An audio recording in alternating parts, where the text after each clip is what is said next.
Hello friends. दोस्तों, राजस्थान में रीट 2021 की परीक्षा जिसके 11 तारीख को विज्ञापन आए थे, वो परीक्षा अब फिर से फंसती हुई नज़र आ रही है। तो जैसा कि मैंने आपको बताया था कि मैं रीट के बारे में हर एक अपडेट अपने चैनल के माध्यम से आप लोगों तक पहुंचाता रहूँगा। तो आज की अपडेट ये है दोस्तों, जो 11 जनवरी को राजस्थान अध्यापक पात्रता परीक्षा यानी कि रीट के विज्ञापन जारी करके आवेदन मांगे गए हैं, तो उसमें एक जो सबसे बड़ी संभावना थी कि बीएड वालों को शामिल कर सकते हैं लेवल 1 में। लेकिन फाइनली जब विज्ञापन निकले, नोटिफिकेशन आया, तो उसमें ऐसा नहीं था। उसमें बोला गया था कि सिर्फ बीएसटीसी वालों को ही शामिल किया जा रहा है। लेकिन ये बात बीएड वालों को अच्छी नहीं लगी, क्योंकि बीएड वाले जो कि बहुत दिनों से मौके की तलाश में थे कि कब उन्हें मौका मिले और वो लोग भी अप्लाई करें, क्योंकि आखिर उन्होंने भी बीएड किया है और वो भी टीचर बनना चाहते हैं। लेकिन जब बीएड वालों के पास उच्च योग्यता होने के बावजूद, क्योंकि अगर बीएसटीसी और बीएड में देखा जाए तो बीएड एक हाई क्वालिफिकेशन है और उनके पास उच्च योग्यता है, और उसके बाद भी उन्हें लेवल 1 में मौका नहीं दिया जा रहा है।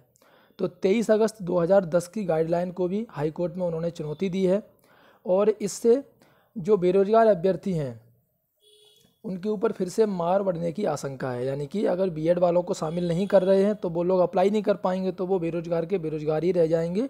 ये सब बातें बोली हैं बीएड वालों ने जब उन्होंने हाई कोर्ट में अपील दायर की है। उनका कहना है कि नोटिफिकेशन को रद्द किया जाए, और जो अगर ये नोटिफिकेशन रद्द होता है तो रीट 2021 की जो लिखित परीक्षा है उसमें देरी भी होगी, क्योंकि अभी जो विज्ञापन निकले हैं उसके अनुसार अगर परीक्षा होती है तो सही टाइम पे हो जाएगी। लेकिन अगर मान लीजिए कोर्ट ने इस विज्ञापन को रोक दिया तो परीक्षा लेट हो सकती है। एडवोकेट कलीम अहमद खान और गीतेश जोशी ने बताया कि बीएड धारकों को शामिल नहीं करना, जबकि उनसे कम योग्यता वाले जो बीएसटीसी वाले हैं उनको लेवल 1 में शामिल किया जा रहा है। तो एक तरीके से ये जो नियम है राजस्थान सरकार ने जो ये बोला है, तो ये नियम शिक्षा का जो अधिकार है उस कानून के खिलाफ है। क्योंकि शिक्षा का अधिकार जो कानून है उसके अकॉर्डिंग क्या होता है कि बच्चों को उच्च स्तरीय और क्वालिटी युक्त गुणवत्ता युक्त शिक्षा से वंचित नहीं किया जा सकता है।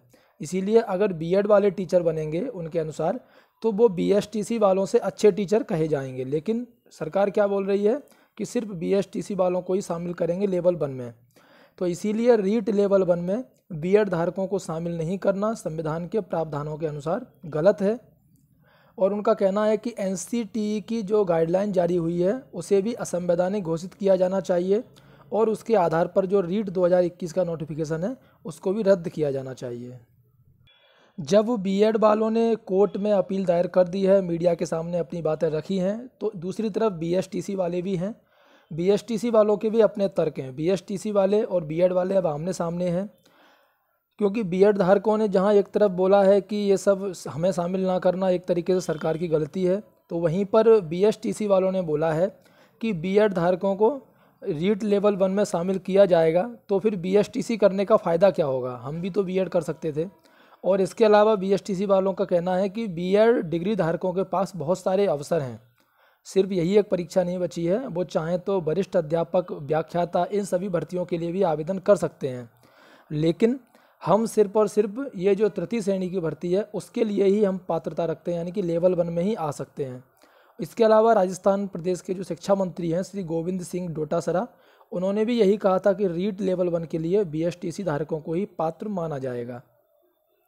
तो बीएड वालों की बातें आपने सुन ली, बीएसटीसी वालों का भी कहना है वो भी आपने सुन लिया, और राजस्थान की जो गवर्नमेंट है उनके मंत्री हैं उन्होंने भी जो बोला वो भी आपने सुना। अभी देखते हैं हाई कोर्ट इसमें क्या डिसीजन देता है। अगर हाई कोर्ट ने बीएड वालों की बात मानी तो परीक्षा पर स्टे आना फिक्स है, और अगर बात नहीं मानी तो परीक्षा तय समय पर हो जाएगी। तो आप लोग अपनी तैयारी जारी रखिए, और उसके साथ ही एक जो एप्लीकेशन फॉर्म है उनको भर दीजिए और सेंटर वगैरह के लिए अप्लाई कर दीजिए, जिससे कि टाइम पर आपको एग्ज़ाम सेंटर मिल सके। बाकी की जो भी अपडेट है उसके लिए आप मेरे चैनल पर बने रहिए, जिससे कि मैं आपको टाइम पर बताता रहूँगा कि रीट 2021 के बारे में आगे क्या अपडेट है, परीक्षा तय समय पर हो रही है या फिर और समय लगेगा या फिर नहीं होगा। जैसी भी होगी मैं आपको अपने चैनल के माध्यम से खबर देता रहूँगा।